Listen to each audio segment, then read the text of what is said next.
This week on Technado, we have an interview with private equity investor Marco Rubin. We're also going to learn about how 5G is going to kill everybody, and Mona Lisa comes to life. That's all coming up on Technado, starting right now.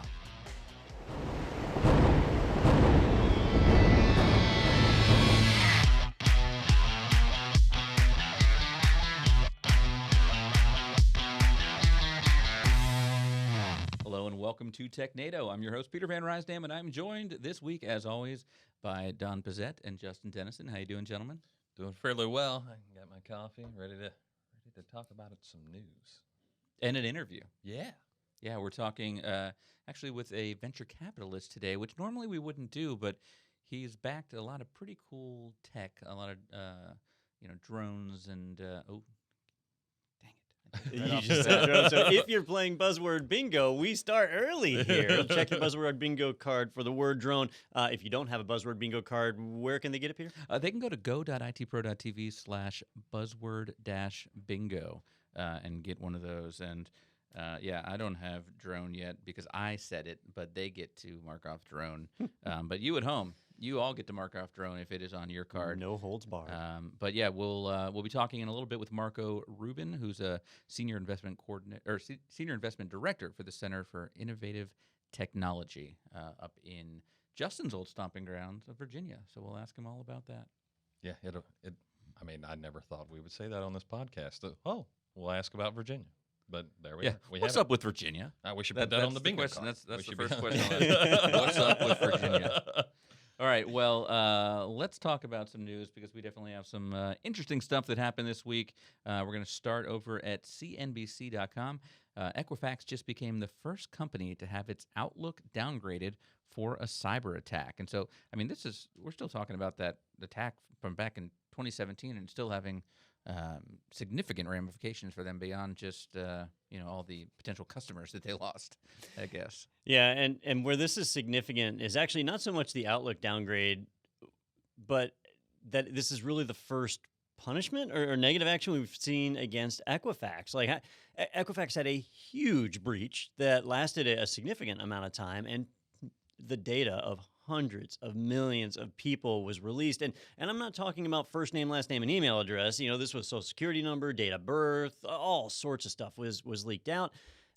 Nobody's gone to jail. No, I don't even think a fine has been assessed yet, although they've talked about it. Equifax has actually ended up better off because now they're selling identity protection, which is like the biggest con. Like, it's not even a long con. Like, this is just blatant in your face. Here, it's time to rip you off. Your stuff might be on the dark web because we put it there. So there's several things that still blow my mind about this. I haven't looked back up. There was one individual who didn't want to play ball because they were like, hey, if you just play ball and tell us what happened, then we won't get you for insider trading because they were like shucking off shares and stuff. Smart. And he was like, no. I'm suspect that he ended up because maybe federal prison time or whatever that was going to be. That seems nice, though. Wasn't it their CTO where he sold off a bunch of stocks prior to the announcement about the breach? That was back. Yeah, I don't know what happened with him. Now I'm curious. So you said there were no fines. This says they cited Equifax's recent $690 million first quarter charge for the breach. As so they did actually get hit, contributing to the downgrade. So. I don't know, the details of that specifically, but I was thinking about the other day. I was like, well, what if this had happened in Europe in a post GDPR time? I mean, we'd be looking at hundreds of millions of dollars in fines. Oh yeah, they actually say right here a little bit after that, the expense represents the company's estimate for settling ongoing class action cases. So they haven't actually paid this out yet, but they're estimating that that's what it could be. Now the reality is class action cases can take decades to close, and by the time it does close, that $690 million will probably reduce significantly. And and everyone will get a check for $3.14. No, nobody's getting a check. Well, I mean, the lawyers will get a check, and maybe the government, but no regular people will get a check out of this. I've gotten those checks before on a couple of things where it's like, oh, you were an AT&T customer, and they did this and that, and so here's your check, and it's like $1.27. Okay, thank you. So there was one. It was not. It was a class action suit about bad employment practices. I actually got a check for like $1,000 from a previous job. And I was like, I haven't worked there in like 2 years. But they were doing things like shucking and jiving on the commission structure and then not paying people. And then, the Board of Labor and stuff stepped in and was like, yeah, can't do that. Yeah, it's frowned upon. Interesting thing about the credit reporting services, right? We're watching you, like helping you keep that stuff. Other services that appear to be third parties, that was a service that all Equifax Equifax sold to those third parties. Because there were so many people, I remember right after the breach saying, oh, I'm going to switch to this now, or I'm going to go over to that. And it's like, that's still Equifax. Or they get the reporting from Equifax. Or You know, this is like when you pull into the parking garage and a seedy, like, homeless person walks up to you and says, man, it'd be terrible if something bad happened to your car while you were in there. I'll watch it for you for $5. You know, that's what Equifax is, like on a corporate scale. I'm in my mind. There's like an anthropomorphized Equifax and like a bad trench coat just walking up to you. It'd be real horrible if things ended up on the dark web. I'll watch them for you if you want me to, and I'll put them there. I'm also that's the problem with the analogy here is something actually happened to your car and you still gave the guy $5. So if we go with Don's analogy, he set your car on fire. Yeah. With your $5. Yeah, There with you your go. $5. Yeah, and then want to charge you to clean it. So they've estimated $690 million for that first quarter charge. So then they're saying $400 million in 2019, $400 million in 2020, and then $250 million in 2021. So that puts them at, I'm not the greatest at math, but at about $1.8 billion in charges is what they are estimating. So so there you go. For the worst data breach in human history, $1.8 billion is what you can count on. If that were to happen to, say, Amazon or Facebook, that just write a check. Yeah, that would just be a grab something from petty cash. Add that to my lunch tab. Susan, could you get that box and the key out from under your desk? We need some money. Just one of the boxes. I don't need all 500. Yeah, don't be unreasonable about it. All right, let's head over now to our next article, which is on Tom's Hardware. And you know what? I'm going to struggle with this headline here because we had a discussion the other day in our office where 4 people were debating how you pronounce that computer manufacturer's name. And now I'm like, I don't remember how I used to pronounce it. So I'm going to go with the Asus Zenbook Pro Duo has a huge second screen. Asus? I think they settled on Aces. So like I used to ACES. always say Asus, Yeah. right, is how I would say it. And then I watched one of their earnings reports where their CEO got up and he said A and then Zeus, like the Greek god, so Asus. Yeah. So when I read this article, I actually thought about. I was like, I wonder how other people say that because I say Asus. Yeah. But not Zeus. Yeah. It's Asus. Whatever. There's a giant screen on this keyboard. Well, I wouldn't go off of the earnings call, too, because I remember how upset I got when I first learned how to say Kubernetes, and then I mentioned their conference, and it was KubeCon. Oh, but that's something they do I'm like, with well, all their hold on. tooling and stuff. Yeah, like CubeCTL. Because I was all or proud of myself. Cubicado. I'm like, well, at KubeCon, and Don's like, no, KubeCon. And Yeah. like, what? They just want to make you say it wrong. Yeah. It's actually KUBicon. But anyway, that Zenbook Econ. Pro Duo, It's that Cub second Econ. screen, is this another one of those where the keyboard's a screen now? When I saw the headline, I assumed it was like, remember, I think it was MSI had where you would open up the laptop and it would have a fold-out screen, right? That's what I assumed we were going to get. And then I looked at the pictures, which, here, let me pull it up. So here's one of the pictures from Tom's Hardware. And basically, you've got a 4K screen on the laptop, which is impressive in and of itself, right? But then above the keyboard is a second screen that is a 4K width, not a 4K height. Like, did you hate that toolbar on the new MacBook? What if we make it bigger? I cringed. It made me sad. I was like, I don't want this. How wide is this computer, like depth-wise, do you think? Well, the keyboard, at least in these pictures, Here's the size down here. It appears to be a full-sized keyboard, right? And then it looks like it's got some kind of wrist rest attached to it. So I don't think that wrist rest is normally on there. 14.1 is the width. Yeah, if you look at that, I bet if the lid closes, this wrist rest is sticking out, so that probably pops off. But the keys are all the way to the edge. You'd normally have a touchpad right there. Yeah, and they put it That's off to missing. the right. And I didn't notice this until was it you that Yeah, told I brought me, it Justin? up. Yeah. The number pad, which I just assumed was the touchpad because it wasn't where it would normally be expected. So if you look at it, if we scroll down here, we got a different picture. The number pad is actually a touch screen as well. It doesn't look like it's color, just looks like a black and white one, but it's a touchscreen, and I'm guessing it somehow switches between a mouse mode and a number key mode. That would be my guess. Yeah. Well, no, it wouldn't just be a touchscreen instead of a mouse. Interesting. Well, I'm curious to see. Well, no, I'm thinking maybe that's a touchpad also. Yeah, like a that's normal what I'm saying. touchpad. Yeah. Yeah, you can't really make out the little icons on here. There's a brightness one there. I don't know what this one is, but it looks Scroll kind down to of the next like- picture, Don. They actually zoom way in on it. Oh, they do. There you go. Oh, yeah, look at that. See that little calculator icon there? Can I look at this? Here, Windows will help me. It looks like the calculator button. I bet if you tap that, it switches to a mouse mode. Yeah. And then you tap it again, and it switches back to a keypad. So that's cool because you don't use your keypad all the time. And I'll tell you, doing touch typing is terrible on a touchscreen. Yeah, you got to look the whole time. But if you don't need the number keys all that often, this isn't a bad compromise to make. At least the rest of the keys are tactile. I could probably handle that more so than the toolbar that I loathe with my very soul being this wide.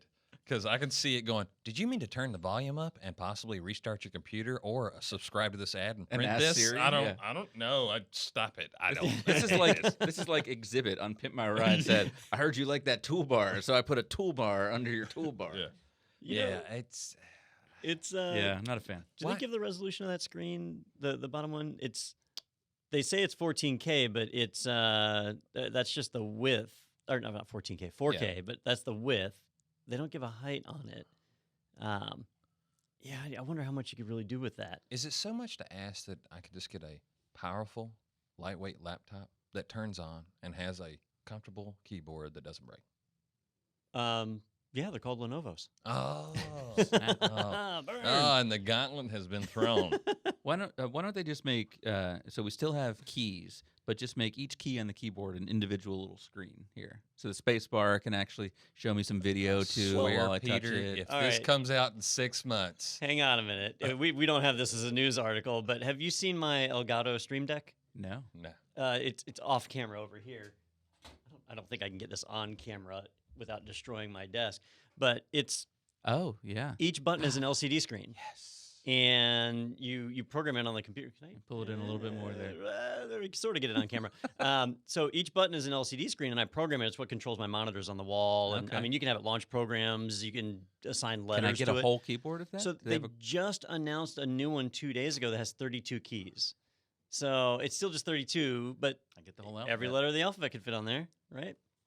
And I think Phantom, the company that had the Vaporware game console, they released a Phantom keyboard where every button on the keyboard was a programmable. So that makes more sense than this though, because this is it's a macro pad, right? Like if you do gaming or anything, it's a macro pad, but you can use it for other things. It's programmable. That one's switchable, so I don't have to remember.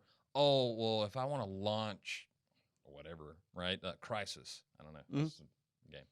That's the upper right hand button. You can actually just program it to print. Oh, this is Launch Crisis. So in the Elgato software, you can actually tell it to watch for certain executables, and when that executable has focus, it can change all the buttons to align with that program. So much like the touch bar on a Mac. Could it be like also where if I hit Option or Shift, it changes to show me like because which key is the copyright icon? I always forget. So you got to hit Option 4. No, shoot, Option 5. Or I don't know if you can do that with the keyboard, but like what I've done is you have a button that you can program, and when you hit it, you can choose Okay, from you're, like, different shifting. menus. So like I've got different things set up yeah. to be able to do that. This is turning into a Elgato commercial. But this is an ancillary product. Like that did not replace your keyboard. yeah, on I your, have a regular keyboard. So yeah, if I with act now- function keys. If I act now, you'll send me 2 for the price of 1. You can get them on Amazon Prime. I'll mentally send an affiliate link, and we'll make $1. All right. I do like money. Anyhow, I do like my little Stream Deck. It only works with computers unlocked, which is nice because if your computer's locked, you don't want somebody coming and sending commands to it, and it's a neat little device. That's the one that we wrote some of the Python scripts to like switch those. Oh, okay. Yep. Okay. We should do a story like at the end of 2020. We should like make a calendar event now to remind us that we just look back at all of these dual screen computers that we've talked about this year and see how many have like caught on fire or just been abandoned as Not or been released. responsible for the fall of society. road rage. Yeah. Sure, that'd be fun. Let's do that. All right, well, let's, in the meantime, shift to our next story at anontech.com. PCI SIG finalizes PCIe 5.0 specification, X16 slots to reach 64 gigabytes a second. Wow, I didn't think they could go past 62, 63. So I'm pumped. You did really great till that last little Yeah. bit. That didn't sound like I knew what I was There's talking about. Factors of Shoot. 2 there, Peter. Factors of 2. Well, that's why I didn't think they'd go past it. Yeah, here's a headline that, unless you have something to compare it to, doesn't necessarily mean much to you. But Thank God there's a graph. so there's several things in here that we need to be aware of. First off, that PCIe 5.0 has been ratified. PCIe 4.0, just for the record, is still pretty darned uncommon. So, for example, I just built a new computer for me at home a month and a half, 2 months ago, and the motherboard that I have, which is a current mainstream motherboard, doesn't have PCIe 4 on it, just PCIe 3. So this is kind of the coming down the line thing. It'll probably be 2 years before we really start to see this commonplace. That 64 gigabytes a second is really impressive. If you look at their chart, kind of what's been happening, they've been increasing speed pretty significantly year after year. And if you were to go back in time to PCIe 1.0, back then, if you had a X16 PCIe 1.0 port, it could only move about, it was like 4 gigabytes, I think. It's somewhere here in the article where they have it if I would just cheat and look. Yep. That it was, 4 gigabytes. So It's a simpler time. that was the best that PCIe 1.0 could do. Now under PCIe 5, it's all the way up to 64 gigs. These are significant jumps year after year after year, and that makes for some really fast stuff, especially considering the SSDs today usually try to operate at about 6 gigabytes per second for their data throughput. So if you were on PCIe 1 or even PCIe 2, if you had 2 SSDs, you were already saturating your PCIe bus. Well, now you can get even further thanks to PCIe 5. Does this mean that I can put like 14 graphics cards in my computer and still get like pretty good performance? Well, funny you should mention that because when you get a motherboard, you'll normally have 1 or maybe 2 PCI slots that are actually X16, and the others will be X8 or X4s. They'll be lower. So if you're doing SLI, which I think is kind of not popular anymore, it was super trendy 2 years ago. But if you have more than one graphics card, then you might be able to do that. If you're Bitcoin mining and things, you obviously want to have as many graphics cards as you can. You'll have to get a specialized board for that. Thank you for saying that, Yep, because I was yep. about to ask you about that. What and is an example? That's an example. Bitcoin of is a what? Yeah.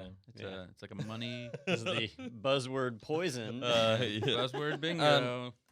For some reason, I actually went to like scientific computing or something like that, right? If this becomes readily accessible, then we could have a small office-based supercomputer that possibly does modeling and things of that nature. And if you have more of those, if that's more capable, then I can just start shoving things in there.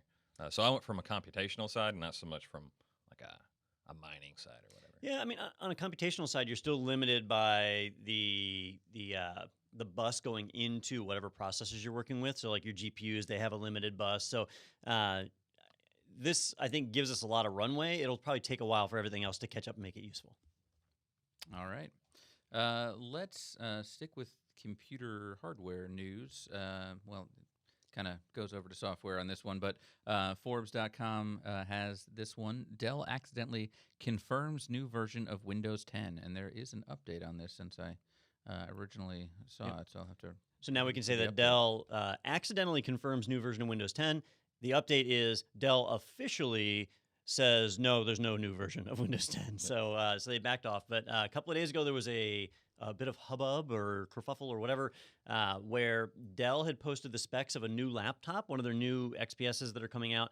And in the requirements or options that you could pick when you ordered this laptop, they listed 2 editions of Windows 10 Home. Now, you might be thinking to yourself, wait a minute, there's only 1 edition of Windows 10 Home. They announced that there was Windows 10 Home. Hang on, they got a screenshot down here somewhere. Here. Windows 10 Home 64-bit, and right beneath that, Windows 10 Home Ultra 64-bit. And nobody's seen that before. This was a first reference to it. And so everybody started saying, well, wait a minute, is a new version of Windows Home or a new SKU coming out? They came back later, a representative from Microsoft and a representative from Dell, and said, no, that was just a mistake. It's not actually coming out. But there have been talks over the last year or two about another version of Windows for home users. I had a conversation with Adam Gordon, one of the edutainers at IT Pro TV, earlier this week about it, because I'm still confused why Microsoft has multiple SKUs for Windows 10 anyway, right? Because it used to be that you had the professional version and the home version, and the pro version could connect to a domain, right? And the home version couldn't. That was the main difference. Well, domains are steadily declining in relevance because we have all these mobile devices now that don't join the domain, and so we have to manage them different ways. So the perceived value of being able to join a domain is pretty small. But they had creeped at one point to where they had numerous SKUs, because I was trying to name all the ones for Windows, I think it was Windows Vista that had the most, where you had home premium, you had professional, enterprise, business. Wasn't there like a Vista Media something? Media Center, probably. Yeah. So you had all these different versions of Windows. But then if you look at Mac OS, there's one version of Mac OS. If you go to most Linux distros on the desktop side, there's one Ubuntu desktop. There's one, Red Hat workstation, Red Hat Enterprise Linux workstation. Everybody else just has one SKU. But Microsoft has all of these different ones. It seems like that business model shouldn't exist anymore. You know what? First thing I thought after I saw the updates, I was like, yeah, it's not going to be called Ultra. It's actually Windows 10 Home Ultimate. Because technically, Ultra's not coming out. I don't think I named Ultimate in my list a minute ago. I remember that one. It was supposed to have every feature. Yeah. So be interested to see how this goes. I have a hard time keeping up with the whole Windows thing because... for Windows 10 Pro and Home, changing the updates is also something else that you get for those two different licenses, right? Yeah, and there was something about multi-language support and all that, but I'm holding out for Windows 10 Home MK Ultra. Mm-hmm. It comes with LSD. Yep, crazy. And it's actually just Linux. Oh, yeah, that's the Linux distro you've been waiting on. All right, let's go over to Motherboard by Vice. On Vice.com, Snapchat employees abuse data access to spy on users. We can file this under who saw this coming. Yeah. I did. Multiple sources and emails also describe Snapline, an internal tool used by various departments to access Snapchat user data. So when they said that your little snaps would disappear after a certain amount of time, they didn't. Yeah. Oh, surprise. I can't believe that they didn't. Color me shocked. So there's two sides to this that are both kind of equally shocking, I guess. But it turns out that Snapchat obviously does retain a lot of your information. They don't actually retain copies of your snaps, though. Snapline, that name, is a reference to a law enforcement utility they made. So they made a utility that when they got law enforcement requests for information about somebody they were investigating, they could use the Snapline utility, and it would basically pull together all the information they had on somebody. And what they found was that even though your snap disappears after 24 hours, the metadata around that snap was still retained. And so the fact that you sent a message to somebody was still there, but not necessarily the message itself. And your location data was there. And that helps law enforcement because they can kind of put you at a place and establish or validate an alibi, whatever. So that was kind of revelation number one is, look, there's a lot of data that stays behind in your snaps. Revelation number two was that numerous employees inside of the Snapchat organization had access to this tool. Not just the security team, but also some of the customer support team, some of the network administration team, and other people had access to the tool. And anonymous reports, so these are employees that wouldn't they wouldn't stand by this to publish their name, or they thought they would lose their job. They basically came out and said, look, we know for a fact that employees regularly use the Snapline tool just to watch people. Yeah, just kill to, time over lunch. Yeah, just to read up on what's going on with various people that are not in relation to a law enforcement request. Didn't they release a feature, I don't know, probably about a year ago, where it essentially broadcast your location to other Snapchat users? Was that Snapchat? That would require me using this product ever. That's true. From day one, I immediately went, I am distrusting of this entire premise. I'll run to Starbucks and I can ask a 14-year-old girl and we can find out. So on the sign up form, it actually asks for your birth date, and when it sees that you're over the age of 21, it won't let you create an account. Yeah. It just says no. Talk to your kids. As it should. As it should. Your kids won't talk to you though because they're on Snapchat. That's right. All right, this is an update on something we reported on recently. Baltimore says it will not pay ransom after a cyber attack. So they're standing their ground, and they're actually encouraging other cities to do the same, but not maybe all have the resources that a larger city like Baltimore has. So, decision they had to make on their own. So, a couple of things here. A lot of people are applauding the city of Baltimore. Hey, great job, guys. You're not paying the ransomware. That's how we stop these kind of cycles. The ransom was $100,000 in Bitcoin. And there's a free buzzword for you. We did that one already. Oh, we already did? You've said that multiple Oh, times. I thought I said, oh, never mind. What is it? What some you other thought word. you said? So, it was $100,000. They've estimated. Well, Peter, you told me what I was think their it was estimate on 18 damages? million that they estimated would be the cost to the city. So, yeah, if you're a taxpayer in Baltimore, you're like, hey, I'm all for those, ethics and things that you have, but. Yep. Now, I know this article got a little long-winded, but did you make it all the way to the end to see what their plan was to recoup the $18 million? Goddamn. I did. So they said the attackers used the Eternal Blue exploit that the shadow brokers released. That was one of the stolen NSA tools. And so they're saying the NSA made this exploit.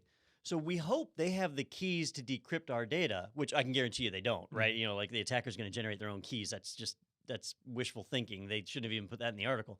But then they said, so we've asked the NSA to defray the cost, and they're hoping that the federal government will pay for the damages instead of them because the NSA learned about this exploit. Well, how did it get out from the NSA? Shadow brokers. Like there was another hacking group that gained access to these tools and released them to the public, right? Yeah, there was a contractor that worked for the NSA who had all these tools, and he had them on his home computer, and It's not the guy I'm thinking it is. he was running antivirus that was Kaspersky Antivirus, right, which is a Russian-based company.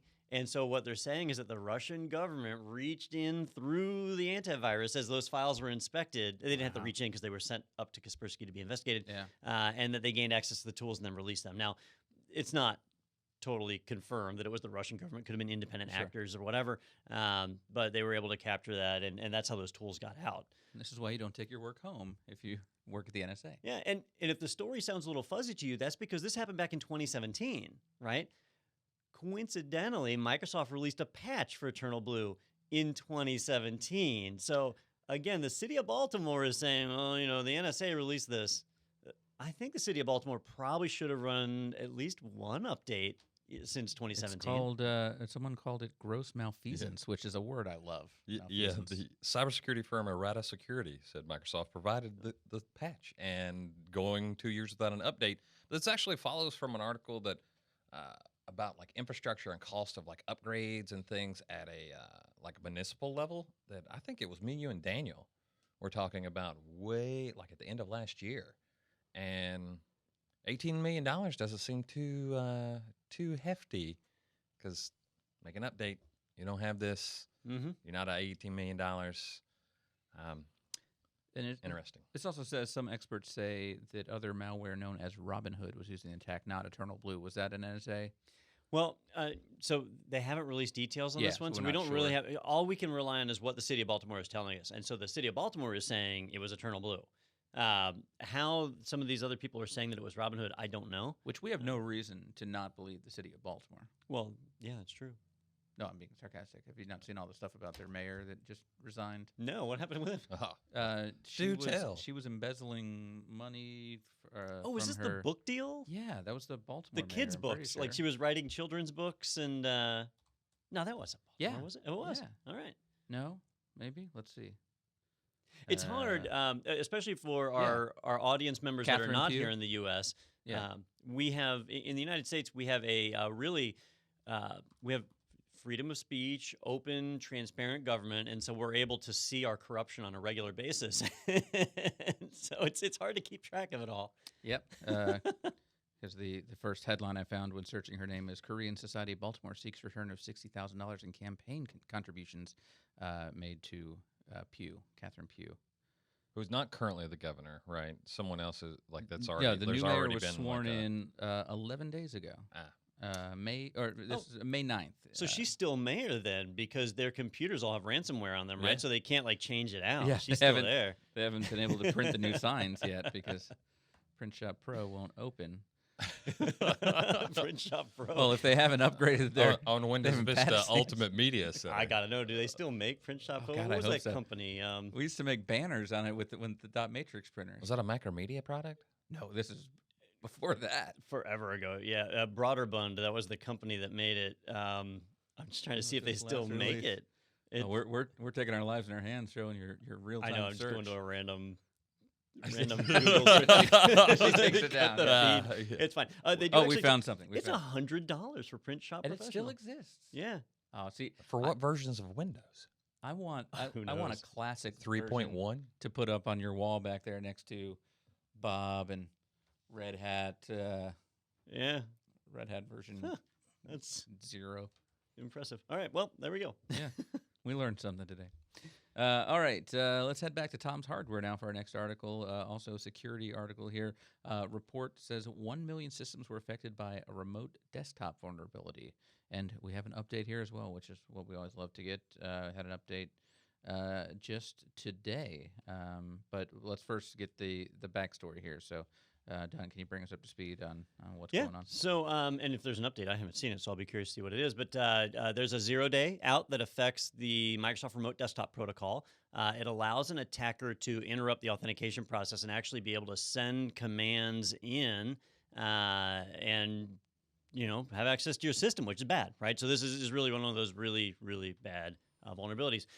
On a positive side, they do need to have access to your machine, or not physical access, but they need to be able to access port 3389 on your machine, which is what Remote Desktop runs on. So most people, even if you have Remote Desktop turned on your laptop or desktop, it's probably not accessible from the internet.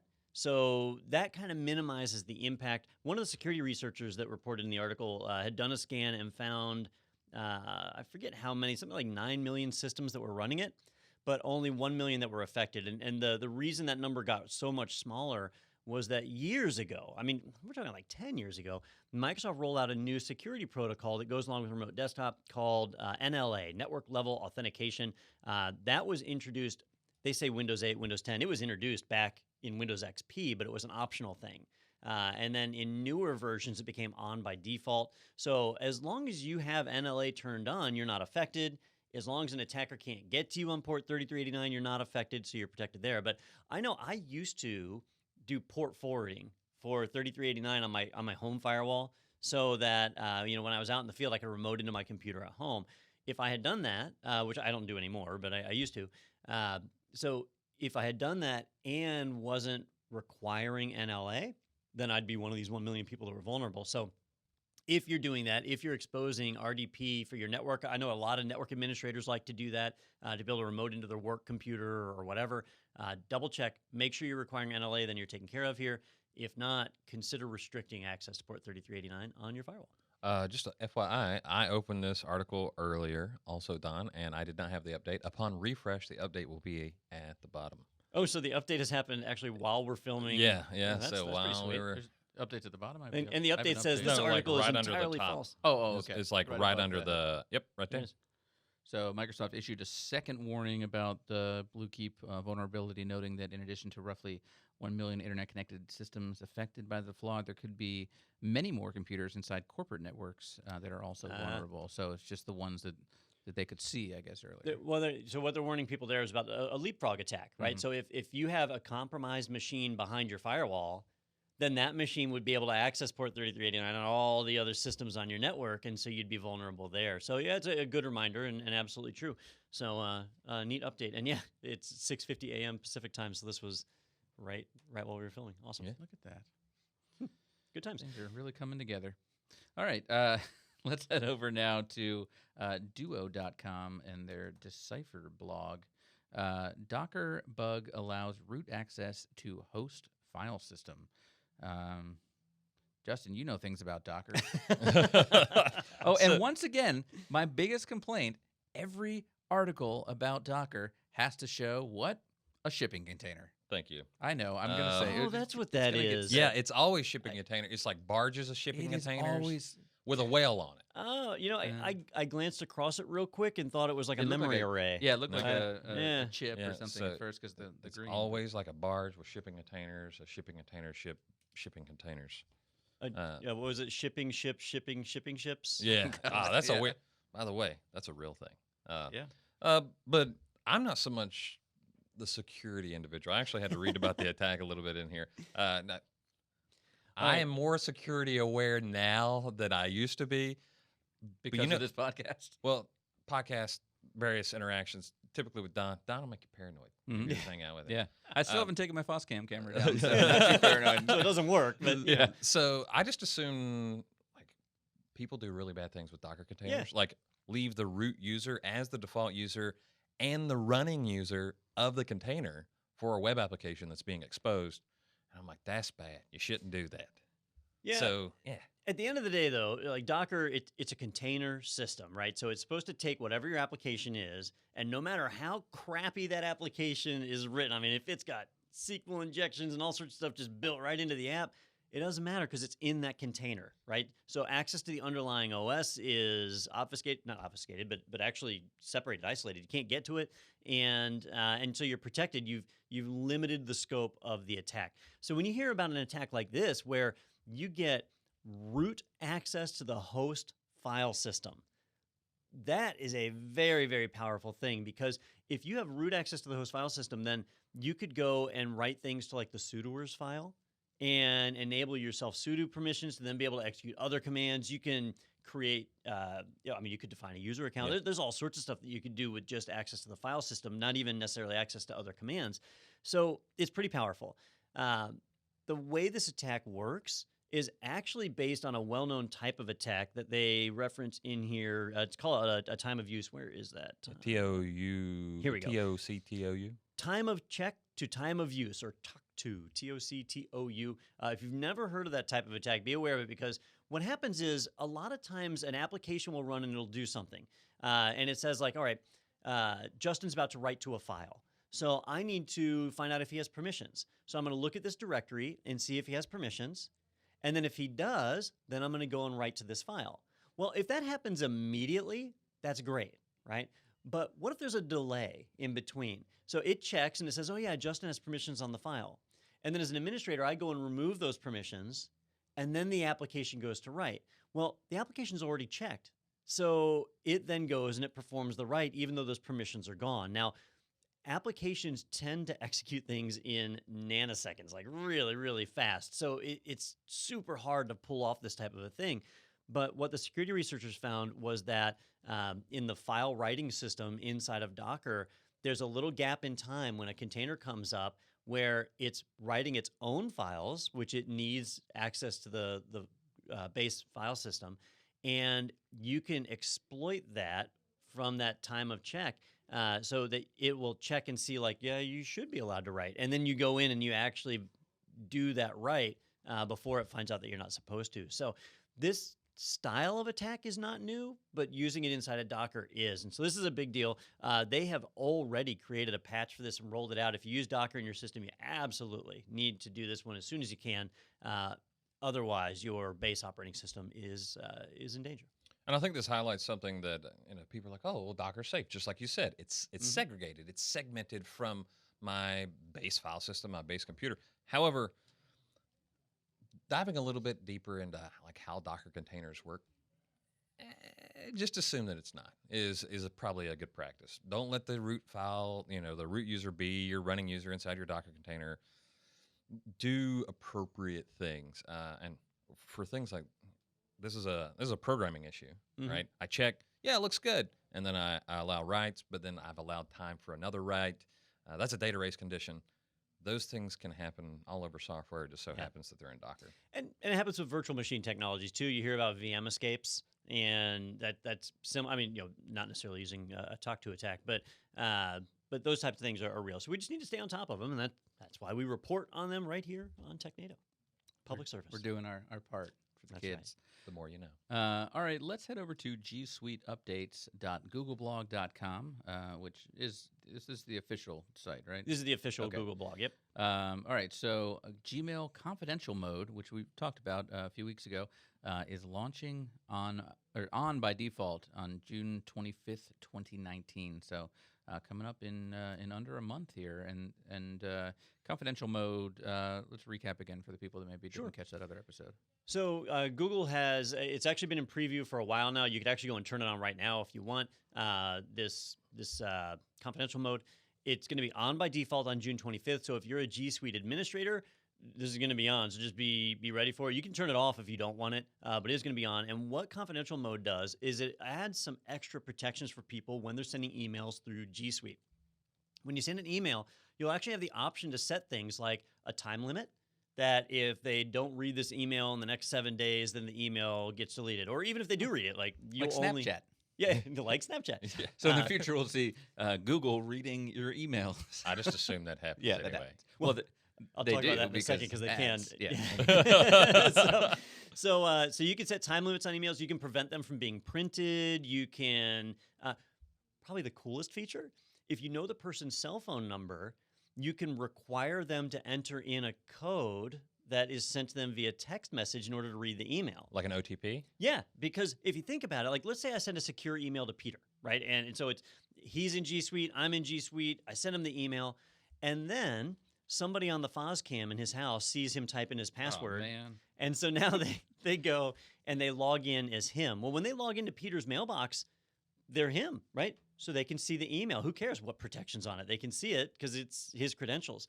So by requiring that text message, you get an extra layer. So if somebody's in your mailbox, they'd have to have your cell phone also. And it's tied to just that one email, which I think is a pretty slick feature. It's pretty cool. Now, I wondered, how does that work? And I don't remember if we ever talked about how it works. But the way that it works is when you send the email, it takes the message body and any attachments, and it pulls them out of the email, and it replaces them with links. And so on the other end, they receive the email, and if they're using G Suite on the other side, then it'll validate them. And if they validate, then all the attachments in the message body shows up. If they don't validate, it's just the links that are there. And if you go to like a third-party mail client, they just see the links, which is kind of messy. And so they have to then click on the link to go to the Google site and authenticate, and then they actually see it. So it's not the most eloquent, graceful Yeah. systems. Ergonomics? Would it be an ergonomics thing? It hurts your wrists when Yeah. you read an You're email. like, I have to click everything. But Does it? Are you saying then this only works on someone sending from G Suite to G Suite? so it only works if you're sending from G Suite. The recipient doesn't actually have to be on G Suite. Okay. But if it's a little less easy for them if they're not on G Suite. As a recipient, you'll have to click a link. You'll have to have a Google account. So you have to authenticate, and then you'll have access to that content. So it's an interesting system. But the other thing is, a lot of people assume that confidential mode was going to be end-to-end encryption, and so Google wouldn't be able to see your content. But then how would they? Absolutely get not ads in true, there? right? Yeah. So yeah, they take the message body and the attachments and they store it separate. They still have access. So as a G Suite administrator, you might be worried about if you have to do discovery, right? So if the attorneys come and say, I need all of Justin's emails for the last 3 months, right? Because this happens a lot. And I say, well, I'm sorry, he used end-to-end encryption. I can't do that. Well, actually, you can with your G Suite tools. You just go into discovery and it's all right there because the content's still stored on their server. So there's no real like corporate privacy on this, but it does help to restrict things on that email once it leaves your organization. Real quick, you said, like restricting printing and thing. My immediate thought is, what about screenshots? Like, does it lock down your keyboard? Nah, I can't do that. You can do Yeah, see, screenshots. that's one of the, because printing from a browser, you can manipulate that. I can like capture keyboard commands and make sure that's not happening. But I was like, I usually just open up a snippet tool, take a picture of it, and then Yeah. or I've heard of people doing that. Yeah. Well, I had a program once that I won't name it, but it was annoying. It was DRM, and so it would prevent you from hitting like print screen and taking a screenshot and stuff like that. But I needed the graphic that was in there, so I just opened it in a virtual machine and then took the snapshot from my host machine, and that was that, right? So I mean, it was like trivial to bypass this thing. That's why DRM is really a waste of time. Yeah. So. Well, it's just like Snapchat. You can take a screen grab, but it alerts the person that you took a screen grab. And you learned this from a 14-year-old girl?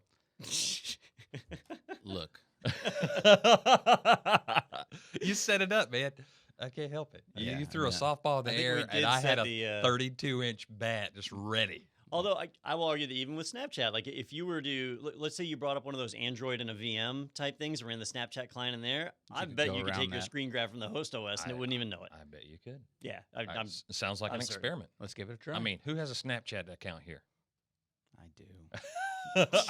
do you really? But I don't have an Android. Well, yeah. Well, we use it for work a little bit. What do we use it for here? I don't know. We have a Snapchat filter. So, like, when that's- if you come to the office here, It just puts and a you big wanna red take a beard on you? no, it's got like an IT Pro TV logo and things, and so we're testing it and Oh stuff. wait, and, Amanda created Actually, that, right? now that and you- yeah, I and if think I I remember you know, that. and sure, I want to make it so I look like a dog when I stick my tongue out and all that stuff. Who like- doesn't? Like all the kids. Really? But no, they've got that new filter. Have you? The gender We were doing this in Slack the other day around the company. oh, that was Snapchat. It's the Snapchat gender where swap? it changes you gender swap. Yeah. Which like I'm like, how did I even know I was a man to start with? I'm like, how disappointing would it be if I'm like, wait, I look more like a man. Wait, what are you saying, Snapchat? But yeah, we should do that at the end of this. And It just made me look like my sister. oh, you did it? Yeah. Okay. So, Brittany tried to do this, and all it did was went, "You have a beard." Ah, Yeah, it's like, I'm broken. Because at the time my beard was longer, so it would hang Okay, down yeah. from my chin. Oh, we'll have to And try so it it'd go, again "Oh yeah, pretty eyes and a giant man beard." now. You should be in the circus. Yep. All right, we'll do that at the end. We'll have some fun here. All right, let's head over now to computerworld.com. AT&T becomes first big mobile carrier to accept Bitcoin payments. And if you haven't checked off Bitcoin yet in your buzzword bingo, where have you been? We've said it about 10 times. But AT&T joins a small list of e-commerce businesses who now accept cryptocurrency. Oh, thank goodness, because I don't have Bitcoin on my card. A form of payment growing in popularity, especially among younger customers. And is that true, or is it just growing in popularity among criminals? That was my own opinion I added on there, not in the article from Well, Computer World. My first thought was, if you're getting a burner phone, here it's even easier. Like if you can pay with Bitcoin. Man, Don, I didn't even go for like criminal activity, and you went there. I didn't even think about that. But Oh, you you're didn't? right. You No. didn't think about. I mean, When you read tech news, you got to think, all right, how can criminals use this? That's We're how you're talking supposed to about read crypto. I just told you I was not a security-minded individual. this.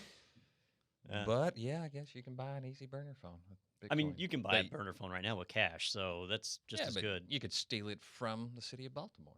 Ooh, yeah. You get With Baltimore to Bitcoin. pay for it. That's what I mean. Can you please say cryptocurrency? Because so far only I've said that. and I'm trying to well, there's other ways. There's other. There's other ways. There always is. Something. There's other digital monies.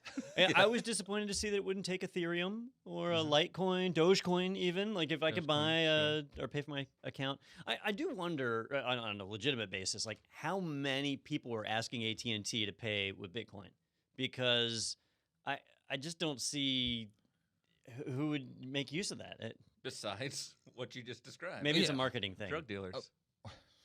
Okay. Yeah. I mean, yeah.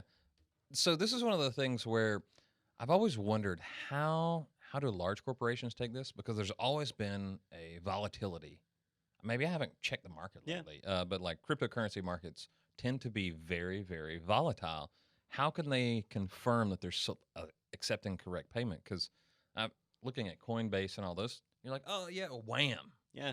in a matter of minutes. Like, how does that work? Yeah, because it was as high as like $20,000 at one point last year, and then it was down to $3,000 earlier this year. It's been all over the place, and it's not just Bitcoin. Like any of the blockchain-based currencies, they're all over the board, and it's because it's fake money. And Ooh, you just said blockchain. I did. We've seen a number of these reports lately that are showing where the majority of the transactions on the cryptocurrency exchanges are fraudulent. They're fake. Like I think they were saying like over 80% of the transactions are fake. So when you can't rely on the value of the currency, I have to imagine AT&T is viewing this as a marketing expense. And they're just saying, look, if let's say we get $1 million talking in about it. bills paid, well, people talked about it, so it was $1 million in marketing expense. That I have to figure that's how they justify the volatility. We're all talking about how forward-thinking they are. Yeah.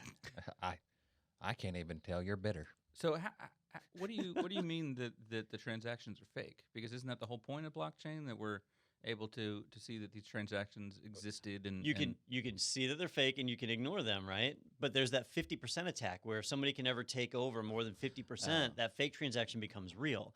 But the fake transactions still occur. And even though they're not being accepted, they take away the processing time. So I don't know if you've heard like how long it takes for a Bitcoin transaction to process, but there have been times where it's stretched to be many hours. And so in theory, like you could go to AT&T and the market could change in that hour. Well, you could pay your bill with the stolen Bitcoin. You can make up a string and stick it in there. Yep. And then they wouldn't be able to check it for 3 hours, and then you walk away, and it turns out that didn't even work. Now, in their case, they would just cancel your number, right? There's a good attached to this. But I know Overstock.com, they started selling furniture and things and accepting Bitcoin for it. So imagine they've already shipped out the couch, and then it turns out your payment's not real. That's the type of thing that can happen. This almost sounds like a timing attack, kind of like the Docker thing, right? Time to check versus time of use. Like, oh, here you go. I gave you money, and then, look, I got a free couch. Yeah. I mean, I guess they would know your address at least. You could get it sent to somebody else's house. I mean, if I'm gonna pay with fake Bitcoin, then I'm at least gonna make up an address. Yeah. Or a name, and get a burner phone. What's the point though? Then, if you get a couch sent to the wrong address, I guess if you're just doing it as a prank. Well, no, I mean maybe you go, oh yeah, I accidentally put this wrong. Sorry, my address is blah blah blah, and then you just pick up the couch and you leave. Then I guess that's an interaction with a person. Yeah, I don't know. Well, I feel this is a marketing ploy. This is just something they're doing for advertising. It certainly worked. So best of luck to them. And the article mentions Overstock again. Overstock.com was one of the first to accept it, and they're still being mentioned as a result of that. You know, they mentioned in here that Overstock was first, and that their venture capital arm has been making investments. I thought Overstock stopped taking Bitcoin. I thought they backed away from it. They don't mention that in the article because I seem to remember that happening. I'd Google search it, but Bitcoin Google searches are not good for live on air. So let's check on the. Well, I'm not going to say the. Well, I'll say the dark web, but all right. Oh, you did say it. I know. I'll do it for you. I'm not going to not say things I want to say because wow, Don's getting close. I am getting close. All right. Oh, that's not going to happen today. Let's move on because we're definitely about to hit some buzzwords here. Let's go over to the Verge because 5G could mean less time to flee a deadly hurricane. Heads of NASA and NOAA warn. They're suggesting people could die because we won't have enough evacuation time. And you guys were discussing this a little bit before we started recording today. So you were saying that this sounds a little fishy, or yeah, I am kind of proud of The Verge for doing a fairly responsible headline. Because if I were a sensationalist, the headline I would have used is 5G rollout poised to murder everyone. That's how I would have gone with it. I'd click on it. Yeah, I'd click on it. I used to do some weather data analysis in a previous role, so I probably would have clicked on it anyway. Still kind of sensational. You dig into the article, there's some maybe not this is going to happen. So basically, NOAA and NASA have come out and said that the new 5G networks occupy a wireless frequency that is dangerously close to a frequency that they use for their weather reporting satellites and weather balloons. And so what they're saying is that of all the weather data they collect, potentially the 5G towers could interfere with them collecting weather data and invalidate as much as 70% of the weather data that comes in. Now, Justin, you pointed out a neat mathematical fact on this article. You want to take that one? Yeah. So they say, up to 77% of the data they're currently collecting could be lost, right, due to interference within those bands, reducing our forecastability by as much as 30%. Okay, so that the remaining 23% of the data accounts for 70% of our forecastability. Sounds like the important stuff still gets through. Yeah, and so they further talk about it. It's roughly how we would forecast back in 1980 because we don't have that data. And so it would cut the time by 2 to 3 days. Okay, weather's really hard anyway. Yeah. We live in Florida. I'm surprised it's not raining right now, or maybe not. And in 40 years, they've only improved the quality of their data by 30%. It is an incredibly difficult field to forecast weather data of any appreciable time. tropical cyclones, hurricanes are actually easier because they're giant.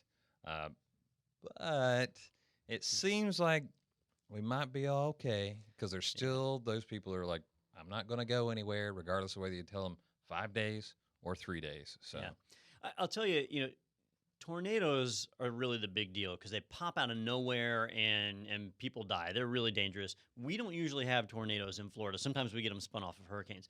Hurricanes are way more destructive because they're big, but we've got days and days of notice on these things. And I mean, you can visually see them coming. Yeah. But the argument here is that if we start to degrade our weather data, that it'll take longer for them to be confident enough to make an announcement of which areas need to evacuate. And that gives people less time to evacuate and puts people in danger. Now, the thing that isn't really mentioned in here, and I've brought this up a few times, I would love to interview somebody from the FCC because their job is to make sure that all this stuff doesn't interfere. But, I've seen interference in electronic devices for years and years now. Like most recently, there's the whole Bluetooth versus USB 3.0 stuff going on. Have you guys run into that? I haven't. It hasn't affected me. it hasn't affected. I can't.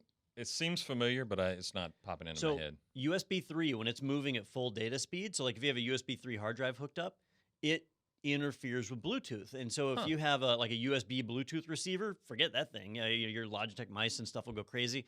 But just Bluetooth in general on your laptop will freak out while you're transferring data on your hard drive. And that's exactly what the FCC is supposed to prevent. In the past, you had, I think it was the 2.4 gigahertz space where microwaves would interfere with your cordless phones.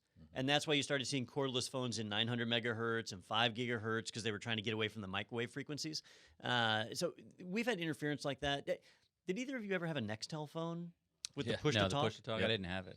So anytime somebody had one of these push-to-talk phones and they would walk near computer speakers, you would hear like that. And it was the Nextel frequency. So when they were talking or just it was going by? polling the home to see if a push-to-talk was coming in. So yeah, the phone could be in their pocket and it would do that. So I have to wonder, like either the FCC has the hardest job on the planet, or they're just not very good at it. Well, it's got to be one or the other, right? I've got to guess. Because now, I mean, it is a government agency, so there are limitations to what we can achieve, but still. Yeah. Quick side fact, looking at actual NOAA data about tornadoes, which I agree with you, tornadoes are way more devastating.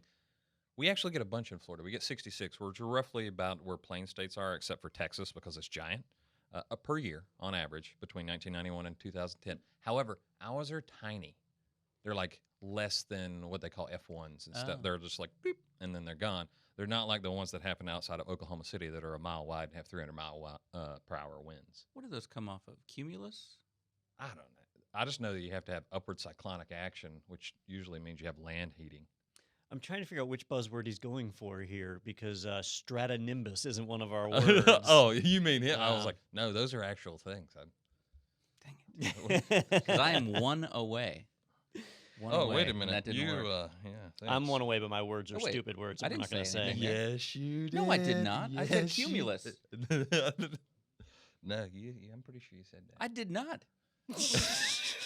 Now we're going to have a battle. I 100% did not because right, I made sure to not say it. I said, what do those come off of? Cumulus? Whatever. Yeah, because I'm still not going to win, Peter. I know. Let's move on to my favorite article. I've been dying to get this one up here. Creepy. If you're not watching on video, this would be a good time to pause and go check out the video because we're going to show something here. Or you can check out the site that we mentioned as well when you get the opportunity next. But over on businessinsider.com, the Mona Lisa was brought to life in vivid detail by deepfake AI researchers at Samsung. And yes, I said AI there for you guys. But what's cool is that if you actually watch this video on here, they're showing how they take a composite of different images together to be able to create a fake basically version of someone talking. But by doing it with the Mona Lisa, they show they can do it with as little as one image. Now, obviously, the more images they have of people, the better it gets. And it's cool because they show like, hey, here's what happened if we took Neil Patrick Harris with one picture and then we tried to make it look like he was talking and moving his face all around, and it's weird looking. Yeah. And the more pictures they get, the better it looks. Just last week, there were articles out there about the threat of deepfakes, and that the technology's come so far that somebody could easily make a false video of you based off of one picture saying or doing something like throwing out a bunch of racial slurs. Well, I think about this about elections. I mean, think about how many pictures we have of someone like Donald Trump. Yeah. I mean, if you could make a deep fake based off those pictures that looks amazing because you have every single angle of this person, and you could have him, saying a speech or something that then people see and say, hey, did you hear him say this? So I can already tell you, like, horrible video editing has already been used in various political campaigns, smear campaigns, to change people's viewpoints. Interestingly enough, I tend to be from a very polarized region. So those are propagated. And I'm like, but those are not real. You see how their inflection changes? Right. People believe those? Yeah. I suspect if we'll be this seeing seems this. to be a very possible big issue in upcoming. Yeah. So this was the first time I had seen deepfakes referred to in a positive manner, like an actual good way to use this. And what they did is they took the Mona Lisa and showed us what she may have actually looked like if you were to meet her. And before I bring that one up, She is rude. they took some people that we actually do have video footage. They took Marilyn Monroe and Salvador Dali, both of which we have actual video footage of these people. So we all know, or if you've seen them, you would know what they look like, just to show how effective the technology is. And so if we bring up like Salvador Dali here, here's a single picture of him. And he's just standing there. There's a very famous photo of him with the handlebar mustache. And then they apply the deepfake technology to actually have him talking and moving. And so they take a video of somebody else who's talking and saying something, and then this one photo is laid on top of that other person, so the movements and gestures are actual human movements and gestures. It's not all jilted like the old VR stuff. And there it is. So it didn't handle his handlebar mustache, unintended pun, very well. But everything else, I mean, he's talking and looks like Salvador Dali. This is one of those things where if I didn't have the static image next to it, I wouldn't have noticed the handlebar mustache discrepancy, right? I've seen Salvador Dali before, Yeah, but if it was you're just looking for the problems, your mind's going to fill in. yeah, you go, the that's other cool. info. It's Yeah. pretty interesting how these go because they take the image, overlay it on someone's face, and they start training new images, and then they have another algorithm that the whole time it's going, is that image fake? It looks fake to me, and they throw those out. So over time, it gets better and better and better. Generative adversarial networks. Yeah, I'm sorry, Nice. say that again? generative adversarial networks, or GANs. Okay. Yeah. Didn't know about that. Can we see the Mona Lisa now? So yep. So I got the Mona Lisa pulled up here. I know we built up this in anticipation. So they took that single photo of her and applied it to a image, and you end up with a result like this. And we actually kind of get a little idea of what, because we all know the smirking smile that she has in this one point of view, and now you get to see the other. And I imagine they set up it probably takes significant computing resources for something like this. So they're probably leveraging cloud technologies to be able to, render all of this. And I'm trying to help Peter out here. I did it. And now I can actually check it. Moving from the bottom here, I've got 5G, cloud, free space, blockchain, and cryptocurrency. There That was we a go. good week for me. Sorry, go on, though. You were Yep. saying something real? So not really. I mean, so it's like Justin said, though. This is really advanced technology. It's been used for a lot of malicious purposes. We're going to see a lot of that coming up. Yeah. But this is kind of a positive aspect. It really adds a whole new perspective over who this person is, whose face I think we all know. Yeah, well, I would suggest taking the time to actually watch this video too, because the researchers that were working on it are doing the narration, so they're explaining those steps that they go through and what they throw out and what they keep and all that. So it was actually a pretty interesting watch there.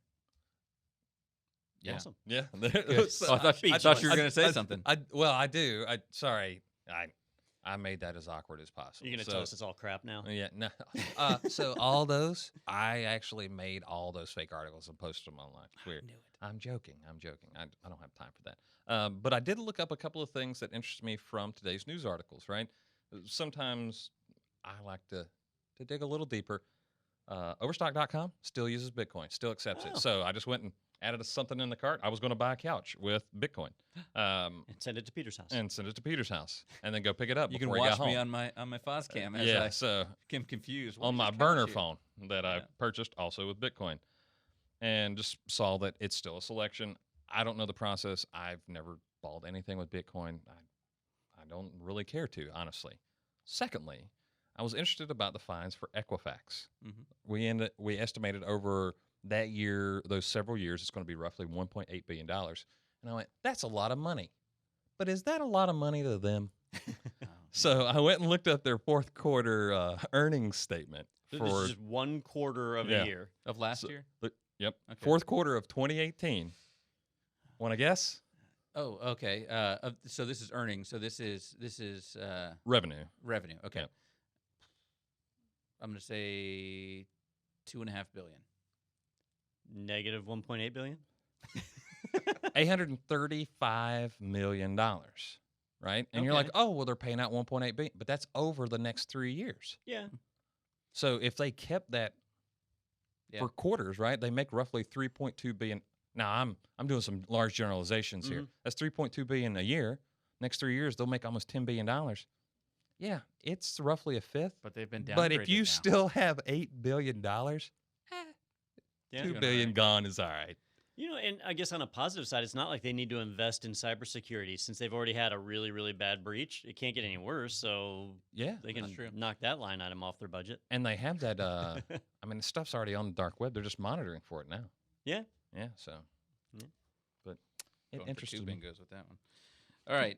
Well, speaking of which, I think if you don't have bingo yet, we're about to talk to a venture capitalist. So So it's over. no, but Marco's a really good guy. So let's go ahead and bring him in. Like I said, he is the senior investment director with the Center for Innovation Technology up in Virginia.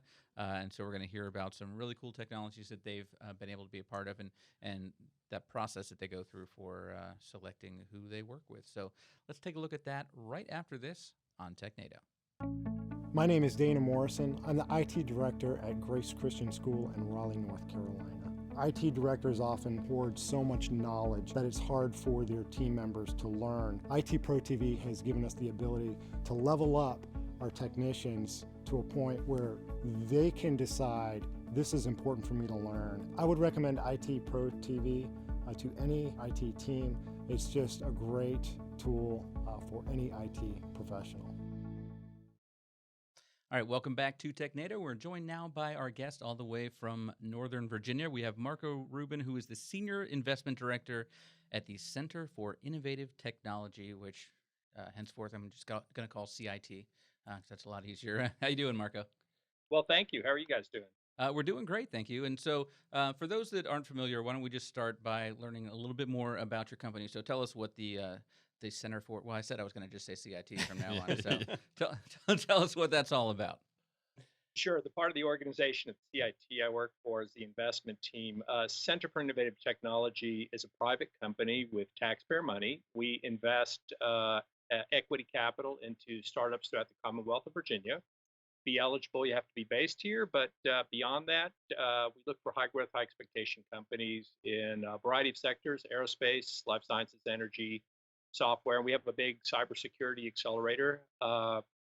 And so the group that I'm involved with is we've been making investments together as a team since 2003, and I think we are now CB Insights has acknowledged us as the most active investor in Washington D.C. area and Virginia in general and Mid-Atlantic. So we're excited about that, and maybe the perspective I can bring to you is kind of seeing different verticals and different types of entrepreneurs that have technology in their story, and those are the kind of companies that we get behind.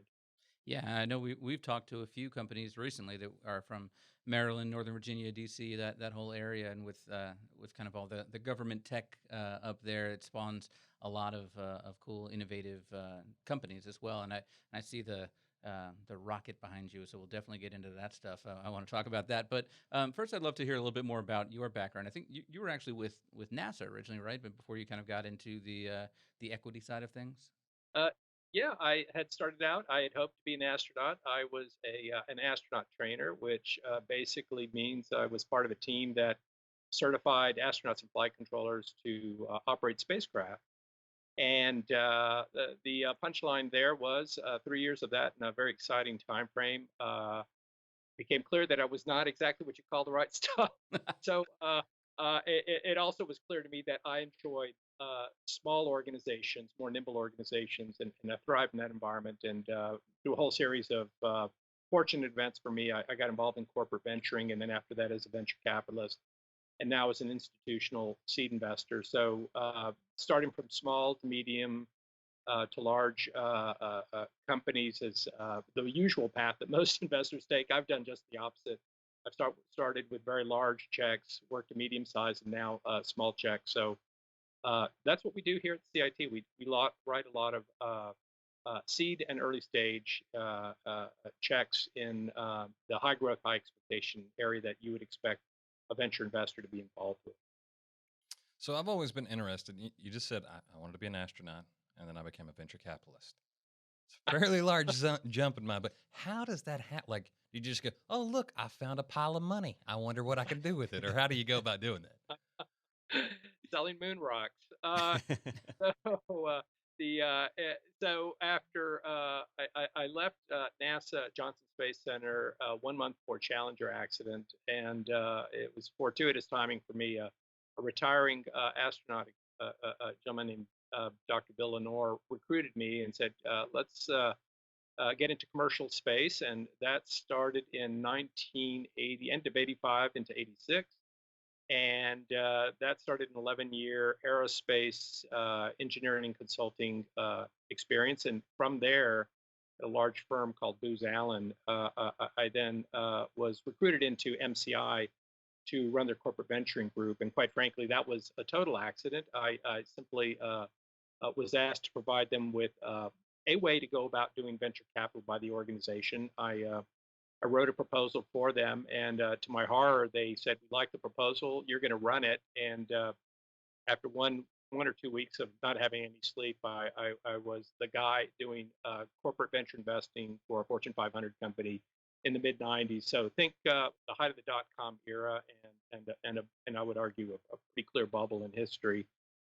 And we took our winnings off the table, and I joined several other people who were co-investing with me at MCI, and we formed a venture capital group. So it was just a series of fortunate events. It was just being at the right place at the right time, and yeah, and I've thrived in small organizations. So I couldn't say it was a planned path. It was completely a series of just opportunities that availed themselves at the right time. So there you have it. So yeah, it's not a logical trajectory. So I'm curious, Marco. You mentioned that there is state funding involved in this. So does that make things a little bit different? I mean, in most cases, I'm used to kind of hearing about equity where they're taking a stake in a company. Are you doing that as well, or is this more of like a grant, or how does this arrangement work? We are equity investors, and it is public taxpayer money. We invest on behalf of the Commonwealth, so taxpayers in the state are backers of us. I view them as our largest limited partner, not our only one, but our largest and primary source of capital for us. So you raise an interesting point. Yes, because it is public money, it's a little different than having other people's money as investors.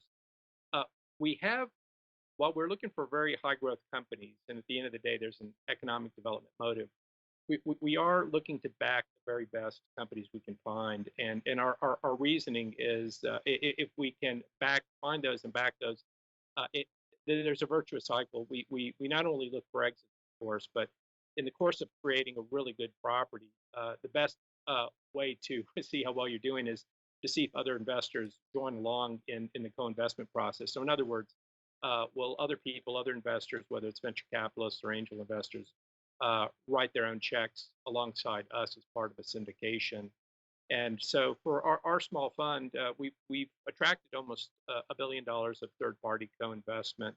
So essentially, that's people voting with their checkbook saying, we like the deals that are being backed and created here.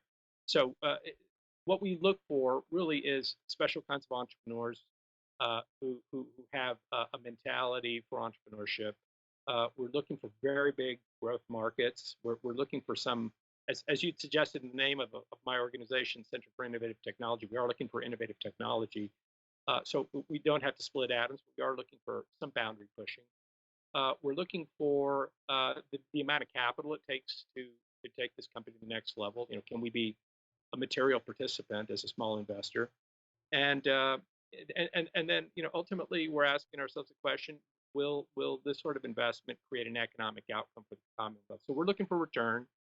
And ultimately, there's an economic development motive, which is, hey, if you create an exited company, those people then become angels in their own right, and that creates a flywheel effect in the ecosystem.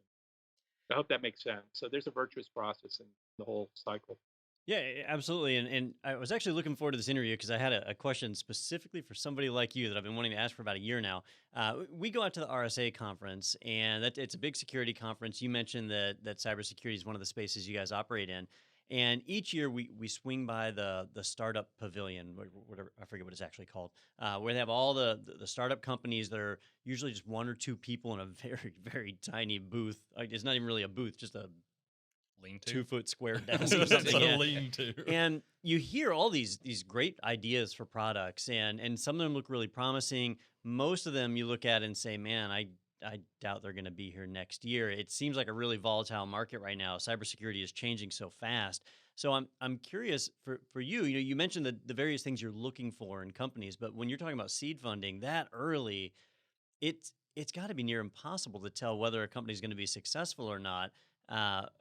How has your success rate been? Have you had any big winners we would have heard of, or has it just been super volatile? Well, it's all of those things. Yeah, we've had some big winners. We've had private exits. We have had a handful of small IPOs. IPOs are pretty rare, mathematically speaking.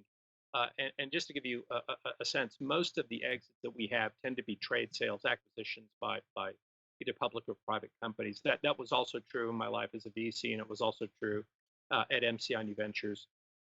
So to take a step back, you're asking a really profound question, which is that is absolutely true. It's an inherently very risky proposition to get involved in this asset class.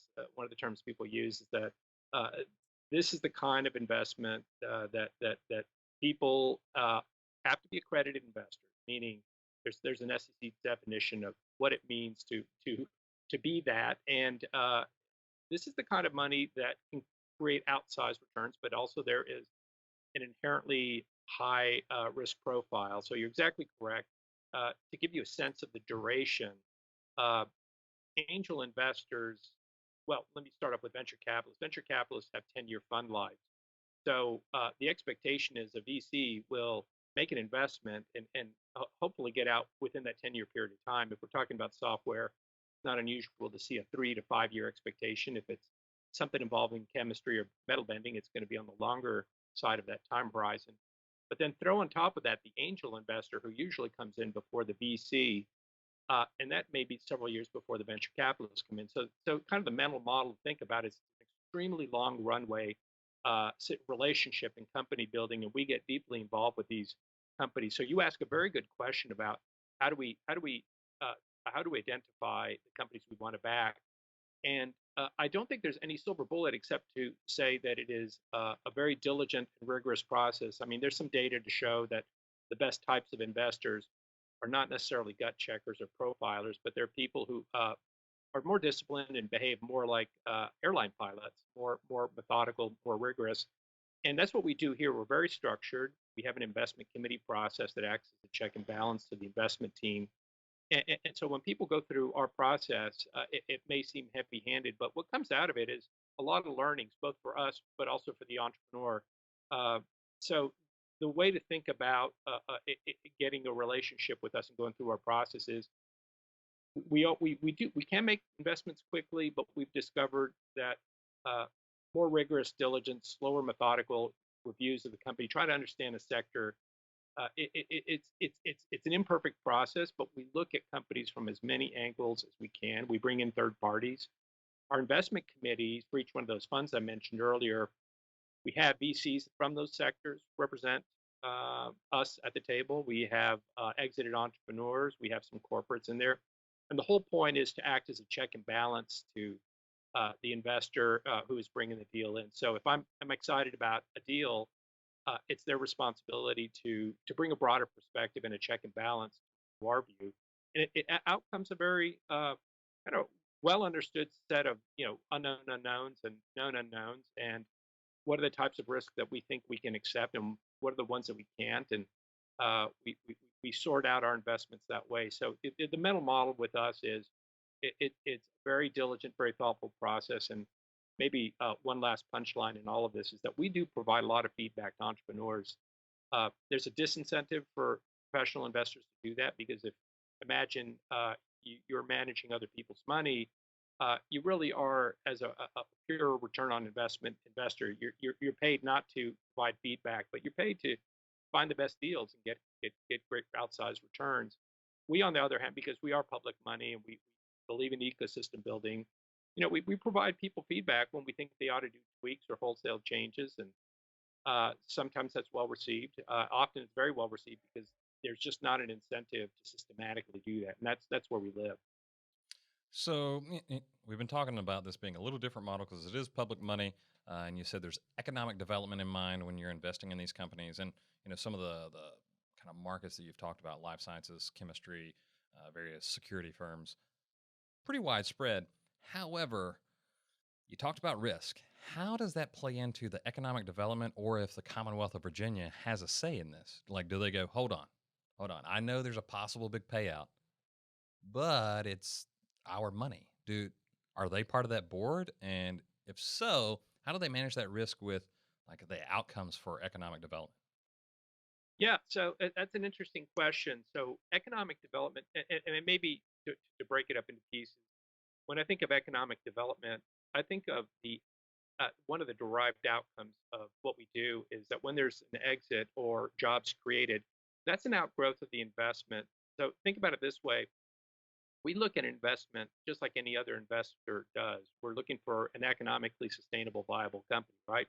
If the company's not going to be sustainable, or we don't see how that can happen, it does no one any good if there are jobs created temporarily and the company disappears. So we're looking for an argument that says, hey, when will this company reach some sort of break-even point? What sort of capital requirements are going forward? So we don't lead with, hey, how many jobs are being created day one? It's an impossible thesis to get behind. So we still obey what I call the laws of business physics. It has to be a good business deal. And then from good business deals, and think about creating a portfolio, it's inevitably true that when you're at this stage of investing, you're going to have a lot of flameouts. But you're also, and that's part and parcel of the risk, to your point. There's a lot of tech risk, there's a lot of management risk, some frontier market risk. And in fact, to your point about chemistry versus some regulated markets versus unregulated markets, that's another level of risk. And the amount of capital it takes to back some of these ventures are capital efficient, others require a whole ton of money. So that whole risk profile fits into our thinking, but we don't lead with job creation per se. But we do know that when we end up having companies that have outcomes, guess what? Not only have those successful companies created high growth, high value jobs, but then those people go on to their next ventures, either as next generation entrepreneurs, repeat entrepreneurs, wealthy angels, etc. So, and there's a pretty measurable effect of that. So the way to think about it is just, even though we have public money, we still look at deals with the intention of creating economics. But there is one major distinction. Part of our mission is to drive catalytic growth. And by that, we do take risks in different geographies in the state that might ordinarily not see capital. We take risks with women and minority entrepreneurs and veterans who the capital markets have often overlooked. We've created a fund especially for those types of entrepreneurs who still fit that profile of high growth, high expectation, but we're giving them a leg up that says, hey, yeah, we know it may be harder to get capital in a smaller tier city, and we're going to take a risk, and we're going to put a little investment on the table with the understanding that we still have an expectation this company is we'll be pushing boundaries. So we're a little unusual. We do accept a lot of risk, but we aren't investing retiree pension money per se. So I'd like to make that distinction that we have a very specific mission to get really early into a company's life cycle, be deeply participatory. But you raise a great point. We do accept a lot of risk, and because we have a wide aperture, meaning we look at life sciences, energy, aerospace, cyber. Those are all very different animals. And because we look at all of that tech, they each have different forms of risk, stage risk. So imagine if you're doing a battery chemistry, that or bending metal is going to be very, very different than changing ones and zeros. So, we step up to a lot of innovation risk that I would say most investors don't ordinarily do. And I think it's just a byproduct of the mission that we have as an organization. So think of us as an impact investor, first and foremost, go for return, but we clearly have an objective to drive economic growth of the economy. So let's talk about some of those other areas that you mentioned, because I'm a tech guy. Cybersecurity is something I can wrap my head around. That's a business model that we interact with quite a bit. But you guys have aerospace. You mentioned a couple of other areas. I mean, that's, to me, it seems like you mentioned small check, but if you're putting something into space, that seems like really big check to me. So can you tell us a little bit about some of those projects? Because that is a pretty exciting area. Yeah, no, it's actually what, and given my aerospace background, and there are others on the team who share this enthusiasm for the sector. The timing is ripe in the space and aerospace market for earlier stage investors. I mean, what's gotten news headlines are Bezos and Musk and others, very wealthy, high net worth individuals who can drive outsized capital intensive sort of ventures, both through their own pockets and the credibility of their names. But there's been an evolution, for example, in small sats. I don't know if you're familiar or not, but there is a huge revolution going on with low Earth orbiting satellites. These are very low cost satellites that are made possible now. We're seeing, for example, CubeSats, ThinSats, CardSats. We have satellites, the size of my cell phone, and the cost of launching these, the weight and volume has been dropping. There's a new class of launchers. Clearly have seen the Falcon vehicle. There are also clever innovations on more efficiently packing this. And the way you want to think about this, I believe, or at least the way I think about it, is it's not unlike the mainframe to PC revolution now to mobile devices. You used to have a lot of big iron, low Earth orbiting, space station is low Earth orbiting, but geosynchronous satellites, TV satellites were very expensive propositions to go into geosynchronous orbit, super expensive to get out of that Earth's gravity well. Now we have, think of it, if those are the mainframes of the day, we now have, again, back to these card sats, small sats. One of our portfolio companies just recently had their second successful launch of a small sat that is the first base station, cellular base station in low Earth orbit. And that just basically means your camping trips are ruined forever, guys. I hate to say it, but it now means that you'll be able to get narrowband messaging anywhere in the world without any unique hardware or software. You can use your existing phone to actually talk to a low Earth orbiting satellite and do text messaging where the cellular network does not exist. So 10 years ago, that wasn't possible. The market's right now. And so it is a white hot area right now to get broadband and narrowband into low Earth orbiting satellite, mid Earth orbits as well. And to circle back to one of the other points that we didn't talk about earlier, if you go to RSA and you look at a mature industry, I went to RSA last year, and I think there were 55,000 or so people there. And if you go into the vendor areas, you guys pointed out, good grief, you're right. How many hundreds, if not thousands, of vendors are there, all fighting for attention?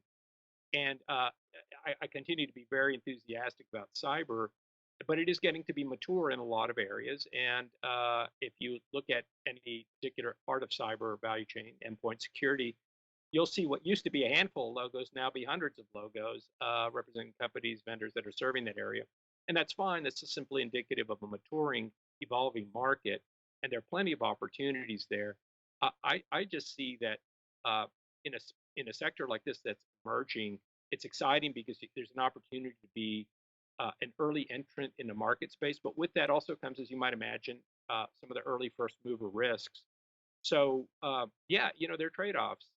You get into a market too early. Sometimes the market doesn't materialize, and we don't get it right all the time, and nor do entrepreneurs. But it's a way of pushing boundaries, and I reasonably pushing boundaries. So yeah, I think to answer your question, that's how a small investor can now access what used to be inaccessible from a small paycheck or small check perspective. If you're an after-tax investor, uh, uh, now is a good time to be considering this sort of asset class. It was out of reach, again, just 10 years ago. Well, the ruined camping trip brought up a very interesting point for me because when I go camping, I think about throwing my phone at the nearest lake that there is. Will I still get cell phone reception with these small low Earth satellites? In the lake? Yes, Yeah, in the lake. I can't. Well, if it's released your hand and it's underwater, I think you're gonna pay a visit to your iPhone dealer. So yes, the answer is yes. There are a variety of constellations coming out now. There are some that are voice. The example I talked about, at least the current version, is a text message based narrowband format.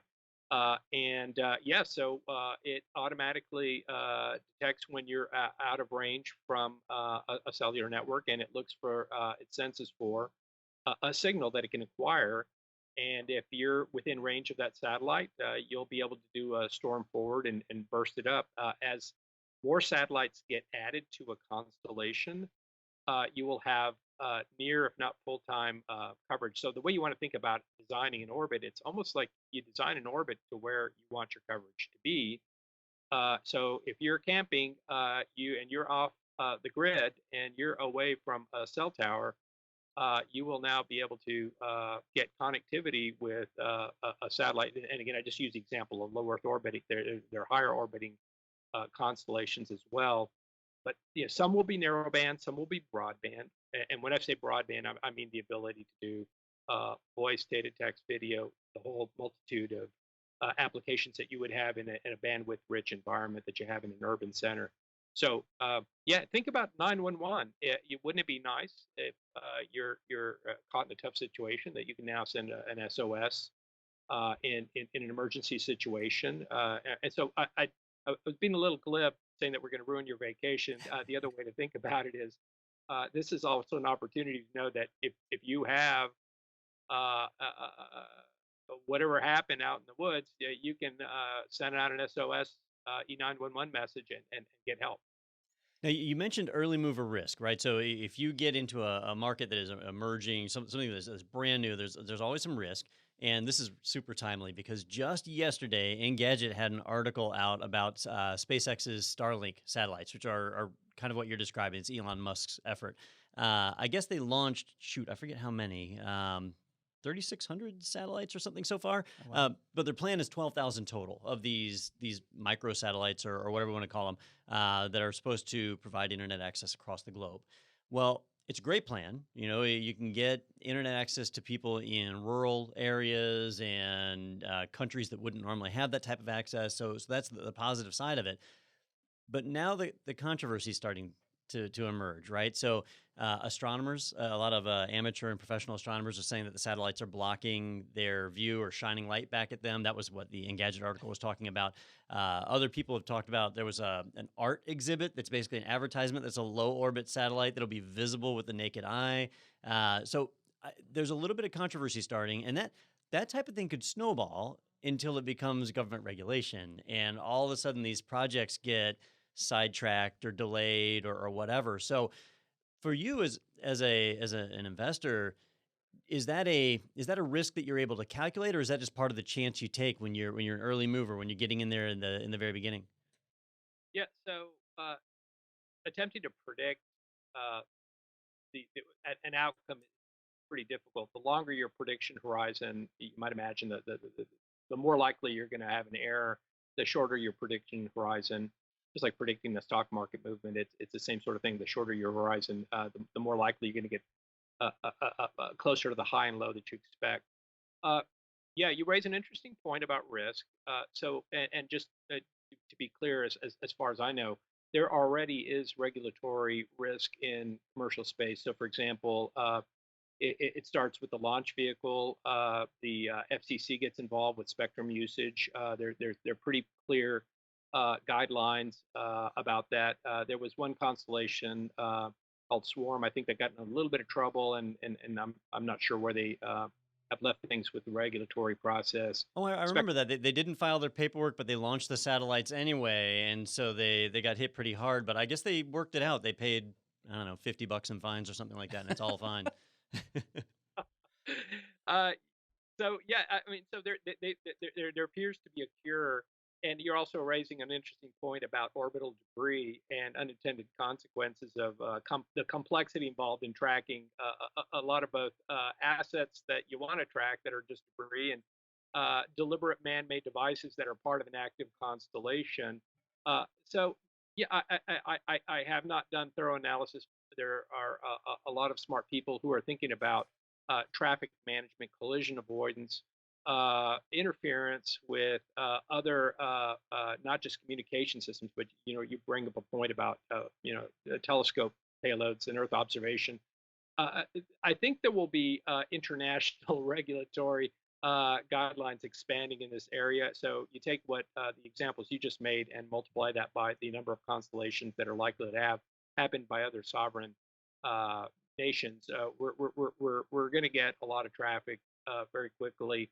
We're going to have international bodies, both on the radio side, on the spectrum management side, on the orbital debris, and then these multidisciplinary examples. I mean, I think there's going to be a bunch of unintended consequences of different payload types flying around. So, how that's going to play out, I don't know. The good news is if you're in low Earth orbit, sooner or later run out of propellant. So there is orbital decay, and eventually it will become an object to burn in the atmosphere.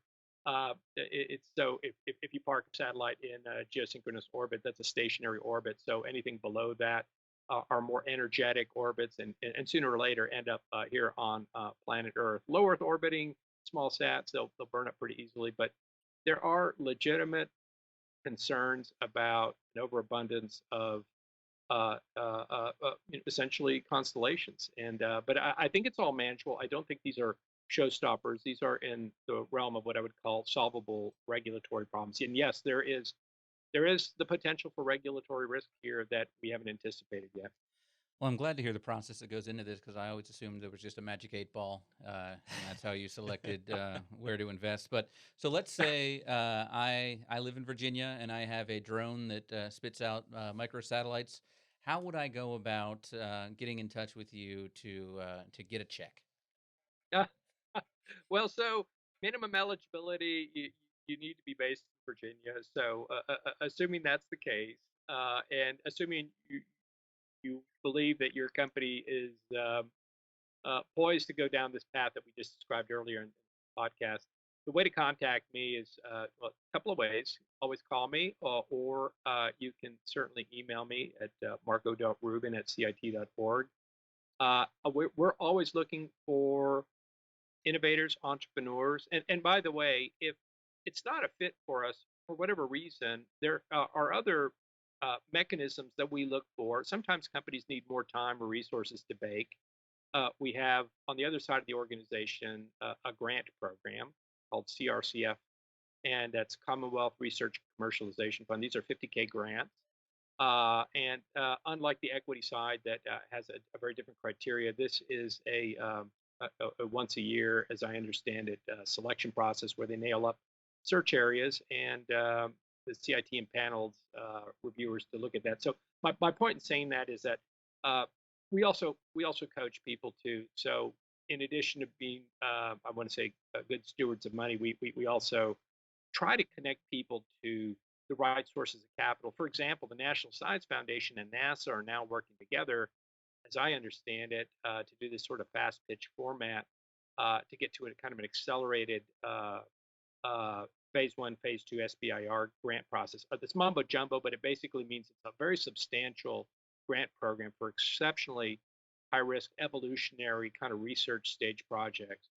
So I guess one of the areas we can be helpful is to help vector people to the right places depending upon where they are in the stage of their concept development. We also see that in a lot of university research too.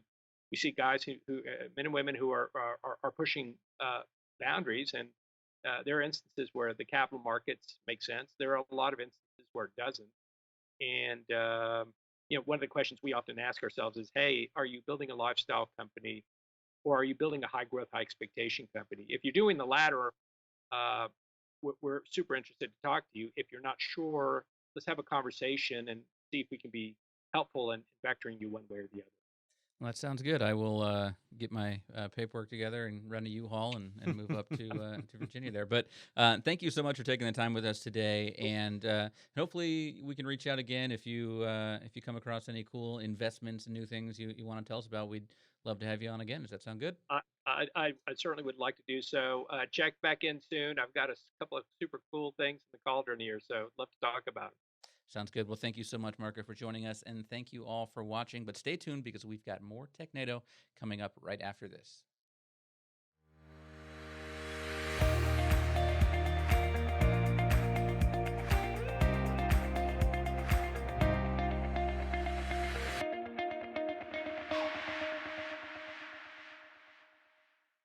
All right, welcome back to Technado. That was a cool interview. It was cool to see all the drones and things he had. He talked about it. We already got that. You checked that off. I'm making sure. Did that get you bingo? No, it didn't. It All didn't. Right. We didn't really talk about the rocket behind him though. I forgot to dig into that. Oh yeah. Well, the satellites, they Yeah, I go know, up but somehow, right? But after he was talking about how small those satellites are, I'm like, so that rocket might actually be real. Yeah. So Shoot off like 10 of them in that. So I got really distracted there. I was like, those are small. He's saying constellation. All I could think of was mesh Wi-Fi networking in your house, but at an orbital level. That's what it is. Yeah, Exactly. I mean, effectively what it is. Does that mean, because I know, you have to file plans and stuff. You can launch a GoPro, like from your backyard, in a Into weather space. balloon Yeah. into like low orbit, Yeah. and then it'll fall back down. Could we launch satellites ourselves? So in space right now, it's a bunch of Linksys routers with the two little antennas that are just, in synchronous orbit. It's impressive. How do they patch them? They don't. But they do have to reboot them every so often. Sure. Yeah, they have a little paper clip that they shoot up. It's actually low orbit botnet is what it is.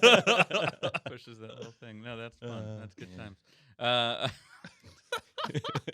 All right. Well, I'm gonna, like I said, put together my business plan, and we'll get that drone spitting satellites. We'll get that off the ground. I'm not sure what we'll do. Or satellite spitting drone. Is there like 4G, 5G coverage on the oceans now?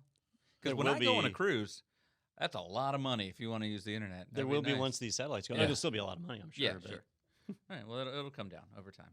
By the time I'm 80, it'll be really cheap to access the internet from my There cruise you ship. go. All right, got a couple things to let you know about before we go, and this is not one of the normal ones. First, I wanted to let you know we have Live Week coming up, and that's one of the things we do here at IT Pro TV is we record live every day, and you can actually watch and see what we're doing in the studios if you have just a free membership to IT Pro TV. So we're going to do a Live Week where we showcase some of that stuff. We've got interviews, challenges, prizes. I think Justin's going to be a game show host.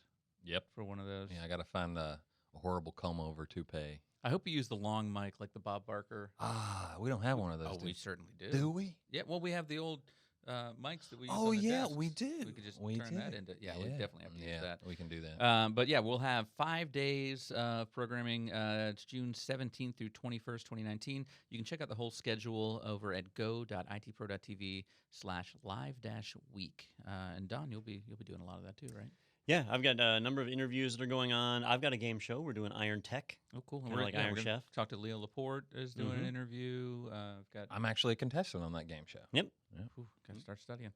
All right. not. Also want to let you know about a webinar coming up. We've got one coming up next week. It's Thursday, June 6th.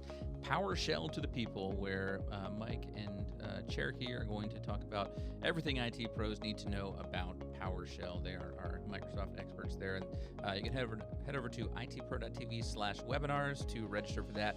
You can also see all of our past webinars there, and you can get you can access the recordings for those, like our pen testing webinar, different ones like that. What's a favorite for you guys? If you had pen test, because I'm trying. You don't have. I spent like the last month trying to get you to say pen test, I just said and it for you. the time it's not on my card. It's not on my card Perfect. either. Yeah. Oh, well, I got it. You said it. You said You it already back to me. won. I know, but I'm seeing if I can get two. All right. And last but not least, I want to let you know to head over to go.itpro.tv/Technado, and there you can find out all about signing up for an IT Pro TV membership. We've got a 30% off promo code for you for your personal membership. Also, if you want to learn more about your business plans, we've got a link to a demo there, so you can check that out at go.itpro.tv/Technado. All right, guys. Well, no, you got a lot of check marks there. Yeah, I mean, if we'd have played what are you missing? kind of blackout, then I would have won. We'll go ahead and call the game here, but what are you missing? Microservice. Microservice, that would have done it for you too, right? Don? Mhm. Yeah. Well, I'm thinking let's see. Where am I? The X as a closest- service. You had this. Oh, did we not say? How do we not say ROI So, in I an don't- interview with a venture capitalist? Or actionable. Or actionable? Yeah, I'm disappointed. I know. Synergy? Did he say synergy? No. No. And that's another one that No. It's yeah. Why did we have him we on? failed. We failed. No, but he was great, and thank you for having him, and definitely play along with us next week. But for now, we're going to go ahead. Are we done? Got anything else to say? If we wait long enough, more news will happen. Anything actionable? Any updates on any other articles? All right, no, nothing. So thanks so much for watching. We'll see you next week right here on Technado.